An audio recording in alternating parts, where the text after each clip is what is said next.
Hey guys, it's Chelsa Messenger with Picks and Parlays. It is wild card weekend in the NFL. We've got several good matchups on paper to take a look at.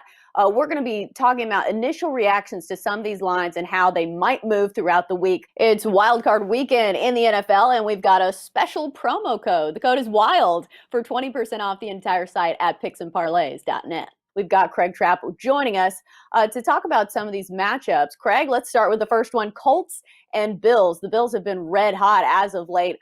They're -7 here. The total is 52 against this Colts team. Who do you like, or what's your reaction to this initial line? Well, we've seen initial line was 6.5. We've seen a little money come in on Buffalo cause this to go to 7.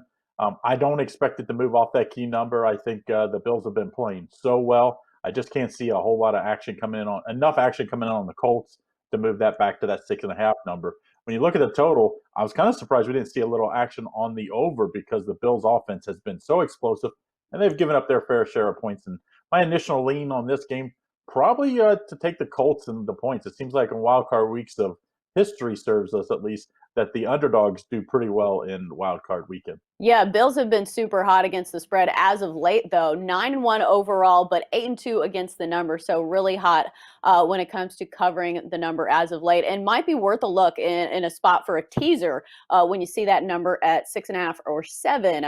Moving on to the Rams and the Seahawks, the total is 42.5, 43, and Seattle is favored -4.5. Of course, we're looking at some injuries with the Rams. Jared Goff may not be able to play for the Rams. Thoughts on this one? Well, this one comes down to how much you believe in that Rams defense. This Rams defense in the first matchup looked really, really good, and they kind of dominated the game, beat Seattle. Then the second game, obviously Seattle got the better of them. I think Seattle here is the where a lot of the money's going to come in. Even though we've seen the initial number start at 5 and go to 4.5, but I think Seattle will get the money, especially if Goff is out and it's up in the air if Cooper Kupp will be back this week or not. So I think you'll have to wait a little bit before you make decisions. Most people will on this game. Right, and the under I think might be worth a look here because both the Rams and the Seahawks as of late have been really hot to the under. Moving on to the Bucks and Washington. Speaking of under teams, Washington has been the hottest under team in the NFL, I believe. The total in this one is 45.5. Washington is +8.5. As I mentioned, maybe a good spot for a teaser if you like Tampa Bay here. What do you think when it comes to these two teams matching up? Ton of action on this game. The total opened at 46.5, bet down a full point almost immediately. So a lot of sharp money, like you said, on under because of Washington's good defense and their inability to score points in bunches. And then Washington opened at 7.5 point as an underdog. Now it's 8.5. I mean, Tom Brady and company have looked really good as of late on offense, but they still give up their fair share of points. So, I mean, this one, a home underdog, always a good play. And, you know, these teams that are under 500 in the playoffs have done historically pretty good as underdogs in opening week. Yeah, I think a lot of people are worried about Tom Brady after dark. Everyone's saying he's old and he goes to bed at 8:30. Don't know how much I'd read into that, but I'm sure Chase Young is itching to get to that quarterback. Moving on to the Ravens and the Titans. This one, the highest total on the board, I believe, of the weekend at 55. Ravens favored -3.5 on the road here. It seems like they're begging you to take the Titans with that hook there. What do you think? We know Tennessee can win on the road. Now they actually get it at home.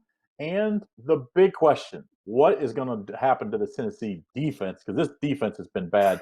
The over 55, I don't think you can put an over high enough for this bad defense of the Titans. I would lean towards the over as my initial look at this game. Yeah, the Titans over train, as I have called it, has been super hot this season. 12-3-1. This Titans team has been to the over, mostly because of their defense. I don't see them stopping Lamar Jackson and company, but I do think they can at least put up some points. And oh yeah, Derrick Henry just ran for 2,000 yards. So I think that should be noted. A lot of good rushing should be in that one. And then next up, we've got the Bears and the Saints. The Saints favored by 10.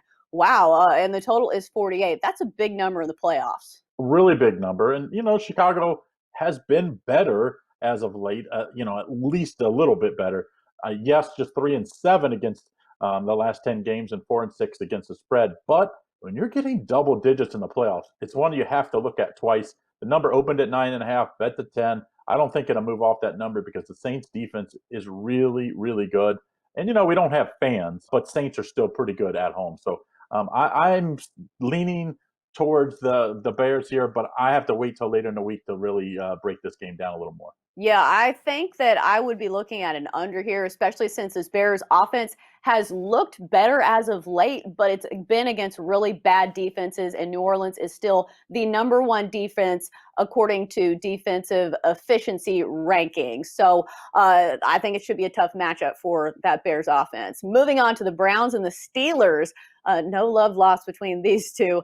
The Steelers are favored -4.5. The total is 46.5. Do you think the Browns can finally win a playoff game? Well, you see Steelers opened at 3.5 almost immediately. What they call the first click, a whole point.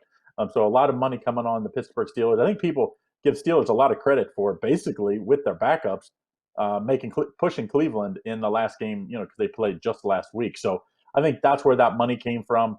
The Browns' ability to run the ball is going to be the key. Can Steelers stop their run? If you make Baker just have to throw the ball, I think the Steelers not only win but cover. So we're going to have all these games in the rapid fire later in the week with Chelsa and I. So I'm not really sure where I'm going to go in this one, but it's definitely going to be in our rapid fire later in the week. Right, and the Browns will be without Olivia Vernon.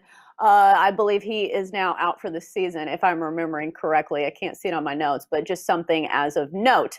That's going to do it for our initial reactions to some of these games. As we mentioned, we'll have NFL rapid fire picks later in the week, so keep your eyes peeled for that, and thanks for tuning in.